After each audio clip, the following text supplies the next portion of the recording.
Hello friends, ಎಲ್ಲರೂ pathology exam ಚೆನ್ನಾಗಿ ಬರ್ತಿದ್ದೀರಾ ಅಂದ್ಕೊಂಡಿದ್ದೀನಿ. ಇವತ್ತು ಬಂದುಬಿಟ್ಟು ಮೈಕ್ರೋಬಯಾಲಜಿ ನೋಡೋಣ. ಮೈಕ್ರೋಬಯಾಲಜಿಲಿ ಸ್ವಲ್ಪ ಕ್ವಶನ್ಸ್ ನಿಮಗೆ ಹೇಳೋಣ ಅಂತ. ನನಗೆ ಇಂಟರ್ನಲ್ಸ್ನ ಮಾಡಿದ್ರು ನಮ್ಮ ಕಾಲೇಜ್ನಲ್ಲಿ. ಅದರದ್ದು ಬ್ಲೂ ಬುಕ್ಸ್ನ ನಾನು ಇನ್ನೂ ಇಟ್ಟಿದ್ದೀನಿ. ಸೊ ಇದರಲ್ಲಿ ಯಾವ್ಯಾವ ಕ್ವಶನ್ಸ್ ಬಂದಿತ್ತು ಅಂತ ನಾನು ನಿಮಗೆ ಹೇಳ್ತೀನಿ. ಇಂಟರ್ನಲ್ಸ್ ಬಲ್ಲಿ ನಿಮಗೂ ಏನಾದರೂ ಇಂಟರ್ನಲ್ಸ್ ಮಾಡಿದರೆ ಆ ಕ್ವಶನ್ ಪೇಪರ್ನ ಒಂದ್ಸತಿ ರಿವೈಸ್ ಮಾಡ್ಕೊಳ್ಳಿ. ಅದರಲ್ಲಿ ಕೂಡ ನಿಮ್ಗೆ ಇಂಪಾರ್ಟೆಂಟಾಗಿ ಬರ್ಬೋದು. ಸೊ ನೋಡಿ, discuss pathogenesis and diagnosis of syphilis pathogenesis ಮತ್ತು ಡಯಾಗ್ನೋಸಿಸ್ನ ಕೇಳ್ತಾರೆ. ಮತ್ತು lab diagnosis of gonorrhoea, vibrio ಕಾಲೇರಿದು lab diagnosis, enumerate organisms causing bacterial meningitis, ಅದ್ರ ಮೇಲೆ ನೀಟ್ ಲೇಬಲ್ ಡಯಾಗ್ರಾಮ್ ಬಿಡಬೇಕು ಮೆನೆಂಜೈಟಿಸ್ದು. Urine sample collection and lab diagnosis of UTI ಅಂದರೆ ಏನು, ಯುರಿನರಿ ಟ್ರ್ಯಾಕ್ ಇನ್ಫೆಕ್ಷನ್ ಅದ್ರ ಬಗ್ಗೆ ಬರೀಬೇಕು. ಮತ್ತು ಯೂರಿನ್ ಸ್ಯಾಂಪಲ್ ಯಾವ ಥರ ಕಲೆಕ್ಟ್ ಮಾಡ್ತೀರಾ, ಎಷ್ಟು ಮೆಥಡ್ಸಲ್ಲಿ ಕಲೆಕ್ಟ್ ಮಾಡ್ತೀರಾ ಅಂತ ಬರೆದ್ರೆ ನಿಮಗೆ 5 ಮಾರ್ಕ್ಸ್ ಸಿಗುತ್ತೆ. Next catalase test and oxidase ಟೆಸ್ಟ್ನ ಬರೀಬೇಕಾಗುತ್ತೆ. Catalase test procedure, result. Oxidase test procedure, result. Describe culture ಮೆಥಡ್ಸಲ್ಲಿ ಯಾವ್ಯಾವ ಥರ ಮೆಥಡ್ಸ್ ಇದ್ದಾವೆ, ಅದನ್ನು ಯಾವ ಥರ ಸ್ಟೆಪ್ ಬೈ ಸ್ಟೆಪ್ ಪ್ರೊಸೀಜರ್ ಮಾಡ್ತೀರಾ ಅನ್ನೋದನ್ನು ಬರೀಬೇಕು. ಅದಕ್ಕೂ ಕೂಡ 5 ಮಾರ್ಕ್ಸ್ ಇರುತ್ತೆ. Next any 10 questions. ಇಲ್ಲಿ ಬಂದುಬಿಟ್ಟು ನನಗೆ 14 ಕ್ವೆಶನ್ಸ್ ಇದ್ದಾವೆ. ಆಪ್ಷನ್ ಬಂದು 4 ಕ್ವೆಶನ್ಸ್ ಇದೆ. ನಿಮ್ಗೆ ಯಾವುದಾದ್ರೂ ಅಟೆಂಪ್ಟ್ ಮಾಡ್ಬೋದು, ಇಲ್ಲಾಂದರೆ ಹಾಗೆ ಬಿಡ್ಬೋದು. ಸೊ ಈ 10 ಕ್ವೆಶನ್ಸ್ನ ಅಟೆಂಪ್ಟ್ ಮಾಡ್ಬೋದು ಅಂತ ಕೊಟ್ಟಿದ್ದಾರೆ. ಇದರಲ್ಲಿ 4 ಕ್ವೆಶನ್ಸ್ನ ಅಟೆಂಪ್ಟ್ ಮಾಡಬೇಕು. ನಮಗೆ ಇಂಟರ್ನಲ್ಸಲ್ಲಿ ಈ ಥರ ಕೊಟ್ಟಿದ್ರು. ಇದರಲ್ಲಿ ಯಾವುದು ಗೊತ್ತು ಅದನ್ನು ಬರೀಬೋದು. ಇಲ್ಲೆಲ್ಲ ಬರೆದ್ರು, ಬಟ್ ಇಲ್ಲಿ ಏನಂದರೆ ಯಾವ ಥರ ಕರೆಕ್ಷನ್ ಮಾಡ್ತಾರೆ ಅಂದರೆ ಇಲ್ಲಿ ನೋಡ್ಬೋದು. ನನಗೆ ಯಾವುದಕ್ಕೆ ಗೊತ್ತು ಮೇಯ್ನಾಗಿ ಅದನ್ನು ಬರ್ಕೊಂಡೋಗಿದ್ದೀನಿ ನೋಡಿ. Mantoux test, lab tuberculosis, AST, disease caused by staphylococcus, clostridium tetani, universal precautions, coagulase test, citrate positive bacteria, urease positive bacteria, urine sample collection. ನೋಡಿದ್ರೆ ಇಲ್ಲಿ ನಿಮ್ಗೆ ಗೊತ್ತಾಗುತ್ತೆ ಯಾವ್ಯಾವ ಥರ ಬರ್ತಿದ್ದೀನಿ ಅಂತ. ಸೊ ನೀವು ಅದೇ ಥರನೇ ಬರೆದ್ರೆ ನಿಮಗೆ ಮಾರ್ಕ್ಸ್ ಖಂಡಿತವಾಗಿ ಸಿಗುತ್ತೆ. ಇದು ಬಂದುಬಿಟ್ಟು ಇಂಟರ್ನಲ್ಲಲ್ಲಿ ಏನೇನು ಬರ್ಸಿದ್ರು, ಏನೇನು ಕ್ವೆಶನ್ ಬಂದಿತ್ತು ನನಗೆ ಅಂತ ನಾನು ನಿಮ್ಗೆ ತೋರಿಸ್ದೆ. ಈಗ ಇನ್ನೊಂದು ಸೆಕೆಂಡ್ ಇಂಟರ್ನಲ್ ಯಾವ ಥರ ಇತ್ತಪ್ಪ ಅಂದರೆ ಕ್ವೆಶನು HIV ಡಯಾಗ್ರಾಮ್ ಕೇಳಿದರು. HIV ಹೆಪಟೈಟಿಸ್ B ಇದು ಡಯಾಗ್ರಾಮ್ ಅಂದರೆ lab diagnosis of hepatitis B ಅಂತ ಕೇಳಿದರು. ನೆಕ್ಸ್ಟು ಅದು HIV ವೈರಸ್ದೊಂದು ಲ್ಯಾಬ್ ಡಯಾಗ್ನೋಸಿಸು ಡಯಾಗ್ರಾಮ್ ಕೂಡ ಕೇಳಿದರು. ಕ್ಯಾಂಡಿಡಿಯಾಸಿಸು ಮತ್ತು ಅದರದ್ದು ನೋಟ್ ಬರೀಬೇಕಾಗಿತ್ತು. ಒಂದು ನೋಟ್ ಅಂದರೆ ಒಂದಷ್ಟುದ್ದ ಲ್ಯಾಬ್ ಡಯಾಗ್ನೋಸಿಸ್ ಮೇಲೆ ಅದು ಯಾವ ಥರ ನಾವು ಸ್ಯಾಂಪಲ್ ಕಲೆಕ್ಟ್ ಮಾಡ್ಕೋತೀವಿ, ಅದು ಯಾವ ರೀತಿ ಆಗುತ್ತೆ ಅದ್ರ ಮೇಲೆಲ್ಲ ಸೇರಿಸಿ ಬರೀಬೇಕು. ಅದಾದಾಗ ಏನೇನು ಟ್ಯಾಬ್ಲೆಟ್ಸ್ ಕೊಡ್ತಾರೆ ಅನ್ನೋದನ್ನು ಬರೀಬೇಕು. ಇಲ್ಲಾಂದರೆ ಅದನ್ನು ಯಾವ ಥರ ನೀವು ಡಯಾಗ್ನೋಸಿಸ್ ಮಾಡ್ತೀರಾ ಅದನ್ನು ಬರೀಬೇಕು. ಮತ್ತು ಕ್ರಿಪ್ಟೋಕೋಕಸ್ಸು ಮತ್ತು ಅದ್ರದ್ದು ಲ್ಯಾಬ್ ಡಯಾಗ್ನೋಸಿಸು, LPCB ಮತ್ತು KOH ಮೌಂಟು ಬರೀಬೇಕು. ಮತ್ತು ಇದು ಪ್ರೊಫೈಲಾಕ್ಸಿಸ್ ಆಫ್ ಹೆಪಟೈಟಿಸ್ B. ಇದರಲ್ಲಿ ಎನಿ 5 ಕ್ವೆಶನ್ಸ್ ಅಂದ್ಬಿಟ್ಟು 8 ಕ್ವೆಶನ್ಸ್ ಕೊಟ್ಟಿದ್ದಾರೆ. ಸೆಕ್ಷುಲಿ STD ಅಂದರೆ ಸೆಕ್ಷುಲಿ ಟ್ರಾನ್ಸ್ಮಿಟೆಡ್ ಡಿಸೀಸಸ್ ಅಂತ, ಅದ್ರದ್ದು 2 ಬರೀಬೇಕು. ವೈರಸಸ್ 2, ಫಂಗೈ 2, ಆಪರ್ಚುನಿಸ್ಟಿಕ್ ಫಂಗೈ 2 ಮತ್ತು ಇನ್ಫೆಕ್ಷನ್ಸ್ ಕಾಸ್ ಬೈ ಆಸ್ಪರ್ಗಿಲಸ್ ಬರೀಬೇಕು. ಹೆಪಟೈಟಿಸ್ B ವೈರಲ್ ಮಾರ್ಕರ್ ಯಾಕೆ, modes of transmission of HIV ಯಾವ ಥರ ಟ್ರಾನ್ಸ್ಮಿಟ್ ಆಗುತ್ತೆ, ಇದು important question. Culture media of fungi and its ಯೂಸಸ್ನ ಬರೀಬೇಕು. ಸೊ ನೋಡಿ ಯಾವ ರೀತಿ ಕ್ಯಾಂಡಿಡಿಯಾಸಿಸ್ಸು ನೋಡ್ಬೋದು ನೀವು, ಇಲ್ಲಿ ಬರ್ತಿರೋದು ಯಾವ ರೀತಿ ಕರೆಕ್ಷನ್ ಆಗಿದೆ ಅಂತ ನಿಮ್ಗೆ ಗೊತ್ತಾಗುತ್ತೆ. ಏನಾದರೂ ಎಕ್ಸ್ಟ್ರಾ ಬರ್ದಿರೋ ಎಕ್ಸ್ಟ್ರಾ ಅಂತ ಬರೀತಾರೆ. ಸೊ ನೀವು ಏನಿಲ್ಲ, ನೀವು ಫುಲ್ಲು ಅಟೆಂಪ್ಟ್ ಮಾಡಿದ್ರೆ ಅದರಲ್ಲಿ ಪಾಸಿಂಗ್ ಮಾರ್ಕ್ಸ್ ಅಂತೂ ಪಕ್ಕ ಬಂದೇ ಬರುತ್ತೆ ನೀವು ಕರೆಕ್ಟಾಗಿ ಬರೆದಿದ್ರೆ. ಇದರಲ್ಲಿ ನೋಡ್ಬೋದು ನನ್ನ ಮಾರ್ಕ್ಸ್ ಎಷ್ಟು ಬಂದಿದೆ ಅಂತ. ಇದು ಇಂಟರ್ನಲ್ 2 ಆಯಿತು. 2 ಇಂಟರ್ನಲ್ ಮಾಡಿದ್ದು. ಮತ್ತು ಒಂದಷ್ಟು ಕ್ವಶನ್ ಪೇಪರ್ಸ್ನ ನಾನು ಕಲೆಕ್ಟ್ ಮಾಡಿದ್ದೆ. ಕ್ವಶನ್ ಪೇಪರ್ಸ್ ಕಲೆಕ್ಟ್ ಮಾಡೋದಂದರೆ ಪ್ರೀವಿಯಸ್ ಇಯರ್ದಲ್ಲ, ಈಗ ಬೋರ್ಡಿಂದನೇ ಕ್ವಶನ್ ಪೇಪರ್ಸ್ ಅಂತ ಬಿಟ್ಟಿರ್ತಾರೆ, ಮಾಡೆಲ್ ಪೇಪರ್ಸ್ ಬೋರ್ಡಿಂದನೇ ಬಿಟ್ಟಿರ್ತಾರೆ. ಬೋರ್ಡಿಂದ ಬಿಟ್ಟಿರೋ ಪೇಪರ್ಸ್ನ ನಾನು ನೋಡಿ ಕಲೆಕ್ಟ್ ಮಾಡ್ಕೊಂಡಿದ್ದೆ. ಎಷ್ಟು ಕ್ವಶನ್ ಪೇಪರ್ಸ್ ಇದ್ದಾವೆ ಒಟ್ಟು ಟೋಟಲ್ ಒಂದು 15 ಕ್ವೆಶನ್ ಪೇಪರ್ಸ್ ಏನೋ ಇದೆ. ಇದರಲ್ಲಿ ಈ ಪೇಪರ್ಸ್ ಫುಲ್ಲು ನಾವು ಕ್ಲಿಯರಾಗಿ ಸಾಲ್ವ್ ಮಾಡಿದರೆ ನಮಗೆ ರಿಪೀಟೆಡ್ ಕ್ವೆಶನ್ಸ್ ಯಾವ್ದು ಬರುತ್ತೆ, ಯಾವ್ದು ಈಸಿ ಇದೆ, ಯಾವುದು ನಾವು ಟಫ್ ಆಗಿರುತ್ತೆ, ಮತ್ತು ಅದನ್ನು ಯಾವ ಥರ ಬರೀಬೇಕು ಅನ್ನೋದನ್ನು ನಮಗೊಂದು ಐಡಿಯಾ ಬಂದಿರುತ್ತೆ. ನೋಡಿ, ಈ ಶಾರ್ಪ್ ಸ್ಕ್ಯಾನರ್ ಅನ್ನೋದನ್ನು ನೀವು ನೆಕ್ಸ್ಟ್ ಬರುವಂಥವರು ಈ ಶಾರ್ಪ್ ಸ್ಕ್ಯಾನರ್ ಒಂದು ತೊಗೊಂಡ್ರೆ ಇದು ಬಂದುಬಿಟ್ಟು ಗೈಡ್ ಟೈಪಲ್ಲಿ ನಿಮ್ಗೆ ತುಂಬ ಹೆಲ್ಪ್ಫುಲ್ ಆಗುತ್ತೆ. ಆಲ್ ಇನ್ ಒನ್ನು ನೋಡಿ, most question papers and previous year question papers solved ಇಲ್ಲಿ ಏನು ಕ್ವೆಶನ್ ಇದೆಯೋ ಈ ಪೇಪರ್ನೇ ಇದರಲ್ಲಿ ಸಾಲ್ವ್ ಮಾಡಿ ಕೊಟ್ಟಿರ್ತಾರೆ. Only 350 rupees. ನೀವು ಇದು ತೊಗೊಂಡ್ರೆ ನಿಮಗೆ ಯೂಸ್ ಆಗುತ್ತೆ.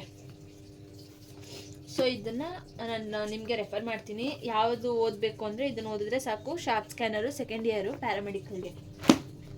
ಈಗ ಇದು ಏನಪ್ಪ ಅಂದರೆ ಇದರಲ್ಲಿ ಒಟ್ಟು 15 ಕ್ವೆಶನ್ ಪೇಪರ್ಸ್ ಇದೆ. ಇದರಲ್ಲಿ ಯಾವುದಾದ್ರು ತುಂಬ ಇಂಪಾರ್ಟೆಂಟ್ ಅಂತ ಹೇಳೋದಕ್ಕಿಂತ ನೀವೆಲ್ಲನೂ ನೀಟಾಗಿ bacterial growth curve important, gram staining ಬಗ್ಗೆ ಸ್ಟೆಪ್ಸ್ ಗೊತ್ತಿರಬೇಕು, ಆಟೋಕ್ಲೇವ್ ಮಷಿನ್ ಯಾವ ಥರ ವರ್ಕ್ ಆಗುತ್ತೆ ನೋಡಿ, ಅದನ್ನು 5 marks ಕೊಟ್ಟಿದ್ದಾರೆ.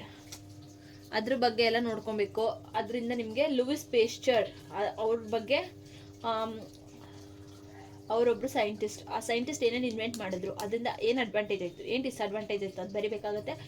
ಮತ್ತು ಸೆಲೆಕ್ಟಿವ್ ಮೀಡಿಯಾ ವಿತ್ ಎಕ್ಸಾಂಪಲ್ಸ್ ಬರಿಬೇಕು. ಕಾಂಪೌಂಡ್ ಮೈಕ್ರೋಸ್ಕೋಪ್ದು diagram, gaseous disinfectants, streak culture. ನಿಮ್ಗೆ ಒಂದ್ಸತಿ ನೀವು ಇದು ಕೋಚ್ ಪಾರ್ಚುಲೇಟ್ ಕೂಡ ಇಂಪಾರ್ಟೆಂಟ್ ಇದೆ, ಯೂರಿಯಸ್ ಟೆಸ್ಟು. ಇವಾಗ ನೀವು ಒಂದು ಪೇಪರ್ನ ಸಾಲ್ವ್ ಮಾಡಿದ್ರೆ ನಿಮಗೆಲ್ಲ ಗೊತ್ತಾಗುತ್ತೆ ಯಾವ್ಯಾವ ಥರ ಇರುತ್ತೆ ಅಂತ.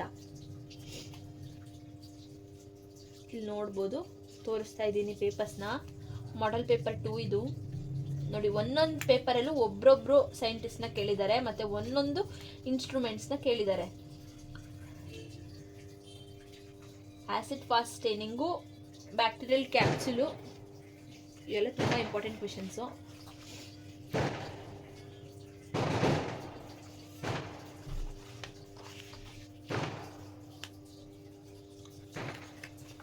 ಯಾರಾದರೂ ಹೊಸಬ್ರು ನನ್ನ ಚಾನಲ್ನ ನೋಡ್ತಿದ್ರೆ ಪ್ಲೀಸ್ ಸಬ್ಸ್ಕ್ರೈಬ್ ಮಾಡ್ಕೊಂಡು ನೋಡಿ ಫ್ರೆಂಡ್ಸ್, ಅದರಿಂದ ಹೆಲ್ಪ್ ಆಗುತ್ತೆ. ಏನಾದರೂ ಇಷ್ಟ ಆಯಿತು ಅಂದರೆ ಲೈಕ್ ಕೊಡಿ. ಹಾಗೆ ಏನಾದರೂ ಡೌಟ್ ಇತ್ತು ಅಂದರೆ ಕಮೆಂಟ್ ಮಾಡಿ. ಇಷ್ಟ ಆಯಿತು ಅಂದರೆ ನೈಸ್ ಅಂತ ಹೇಳಿ ಕಮೆಂಟ್ ಬಾಕ್ಸಲ್ಲಿ ಕಮೆಂಟ್ ಮಾಡಿ. ನೋಡಿ, ಇದಿಷ್ಟು ಕೂಡ question papers. 15 question papers different questions generate ಆಗಿದೆ. ನೀವು ಇದಿಷ್ಟು ಓದಿದ್ರೆ ಸಾಕು, ಎಕ್ಸಾಮಲ್ಲಿ ಪಾಸ್ ಆಗ್ತೀರಾ ಫ್ರೆಂಡ್ಸ್. ನೋಡಿ, ಈ ಥರ ನಾನು ಸಪ್ರೇಟಾಗಿ ನೋಟ್ಸ್ ಮಾಡಿ ಇಟ್ಕೊಂಡಿದ್ದೀನಿ. ಮೈಕ್ರೋಬಯಾಲಜಿ, ನಿಮಗೆ ಮೈಕ್ರೋಸ್ಕೋಪ್ ಮೇಲೆ ಕ್ವಶನ್ಸ್ನ ಕೇಳ್ಬೋದು. ಇದು ತುಂಬ ಇಂಪಾರ್ಟೆಂಟ್ ಡಯಾಗ್ರಾಮ್. ಕಾಂಪೌಂಡ್ ಮೈಕ್ರೋಸ್ಕೋಪ್ ಬಗ್ಗೆ ಒಂದೆರಡು ಪಾಯಿಂಟ್ಸ್ನ ನೋಡ್ಕೋಬೇಕು, ಮತ್ತು ಅದ್ರ ಪಾರ್ಟ್ಸ್ ಏನೇನಿದ್ದಾವೆ ಅಂತ ನೋಡ್ಕೋಬೇಕು. ಅದರಿಂದ ನಿಮಗೆ ಯೂಸ್ಫುಲ್ ಅಂದರೆ ಮಾರ್ಕ್ಸ್ ಗೇನ್ ಆಗುತ್ತೆ. ಮತ್ತು ಸ್ಪೋರ್ ಅಂದರೆ ಏನು, ಡಾರ್ಮೆಂಟ್ ಸ್ಟೇಜ್ ಆಫ್ ಬ್ಯಾಕ್ಟೀರಿಯಾಸ್, ಅದು shape and position of a spore, resistance, ಇದಿಷ್ಟು ಕೂಡ ನೋಡ್ಕೋಬೇಕು ಸ್ಪೋರ್ ಟಾಪಿಕಲ್ಲಿ. ನೆಕ್ಸ್ಟು ಫ್ಲೆಜೆಲ್ಲ ಬಂದ್ಬಿಟ್ಟು ತುಂಬ important for the movement of bacteria. So ಅದರಲ್ಲಿ ಎಷ್ಟು ಥರ ಟೈಪ್ಸ್ ಇದ್ದಾವೆ ಮತ್ತು ಅದ್ರದ್ದು ಪಾರ್ಟ್ಸಸ್ ಏನು ಅಂತ ನೋಡ್ಕೋಬೇಕು. ಸೊ ಇದರಿಂದ ನಿಮಗೆ ತುಂಬ ಹೆಲ್ಪ್ ಆಗುತ್ತೆ. ನೋಡಿ, ಈ ಥರ ಡಯಾಗ್ರಾಮ್ ಕೂಡ ಬಿಡಿಸಿ ಅದು ಏನು ಅದನ್ನು ಬರಿಬೇಕು. ಸೊ ಆಗ ನಿಮಗೆ ಇದರಿಂದ 5 marks ಗೇನ್ ಆಗುತ್ತೆ. ಫಂಕ್ಷನ್ಸ್ ಆಫ್ ಫ್ಲೆಜೆಲ್ಲ ಏನೇನಾಗುತ್ತೆ ಅಂತ ಬರಿಬೇಕಾಗುತ್ತೆ. ನೆಕ್ಸ್ಟ್ ಬ್ಯಾಕ್ಟೀರಿಯಲ್ ಗ್ರೋತ್ ಕರ್ವು, ಇದು ಕೂಡ ಒಂದು ಪಾರ್ಟ್ ಆಫ್ ಇಂಪಾರ್ಟೆಂಟ್ ಕ್ವೆಶನ್ ಅಂತಲೇ ಹೇಳ್ಬೋದು. ಇದು ರಿಪೀಟೆಡ್ ಕ್ವೆಶನಲ್ಲಿ ಒಂದಾಗಿದೆ.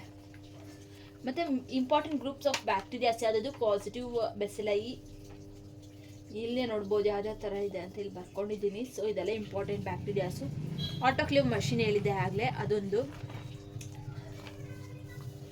ಹಾಟ್ ಏರ್ ಓವನ್ನು,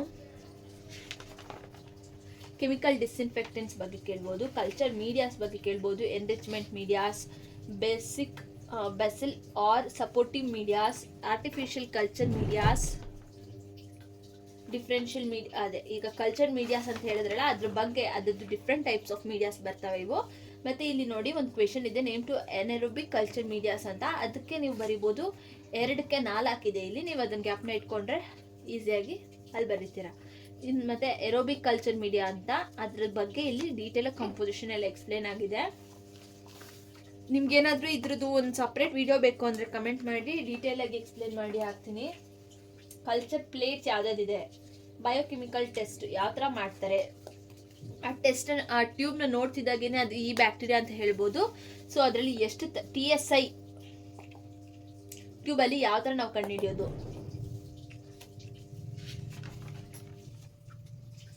ಯಾವ್ಯಾವುದು ಪಾಸಿಟಿವ್ ಬಂದರೆ ಯಾವ್ಯಾವ ಆರ್ಗ್ಯಾನಿಸಮ್ಸು, ನೆಗೆಟಿವ್ ಬಂದರೆ ಯಾವ್ಯಾವ ಆರ್ಗ್ಯಾನಿಸಮ್ಸು, ಪಿಗ್ಮೆಂಟ್ ಪ್ರೊಡ್ಯೂಸಿಂಗ್ ಬ್ಯಾಕ್ಟೀರಿಯಾಸ್ ಯಾವುದು ಎಲ್ಲನೂ ಕೂಡ ಇಲ್ಲಿದೆ.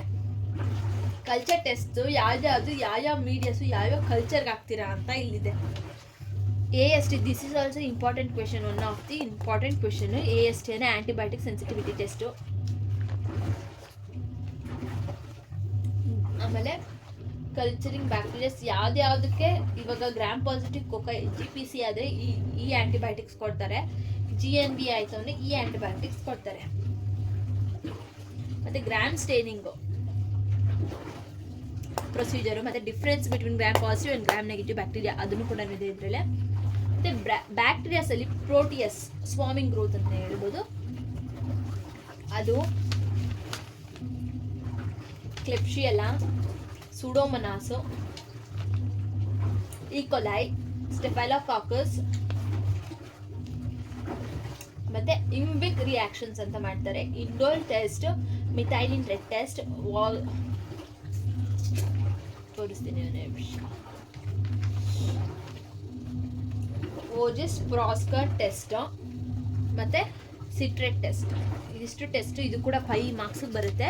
ನೀವೆಲ್ಲನೂ ಟೆಸ್ಟ್ ಅರ್ಥ ಮಾಡ್ಕೊಂಡ್ರೆ ಸಾಕು, ಈಸಿಯಾಗಿ ಇದು ಪ್ರೊಸೀಜರ್ನ ಬರಿಬೋದು. ಮತ್ತು ಅದು ಪಾಸಿಟಿವ್ ಇದ್ದಾಗ ಯಾವ ಬ್ಯಾಕ್ಟೀರಿಯಾ ಬರುತ್ತೆ, ನೆಗೆಟಿವ್ ಇದ್ದಾಗ ಯಾವ ಬ್ಯಾಕ್ಟೀರಿಯಾ ಆಗುತ್ತೆ ಅಂತ ಬರಿಬೇಕು. ಸಿಟ್ರೇಟ್ ಯುಟಿಲೈಸೇಷನ್ ಟೆಸ್ಟ್ ಅಂತ ಇದು ಸಪ್ರೇಟ್ ಟೆಸ್ಟ್.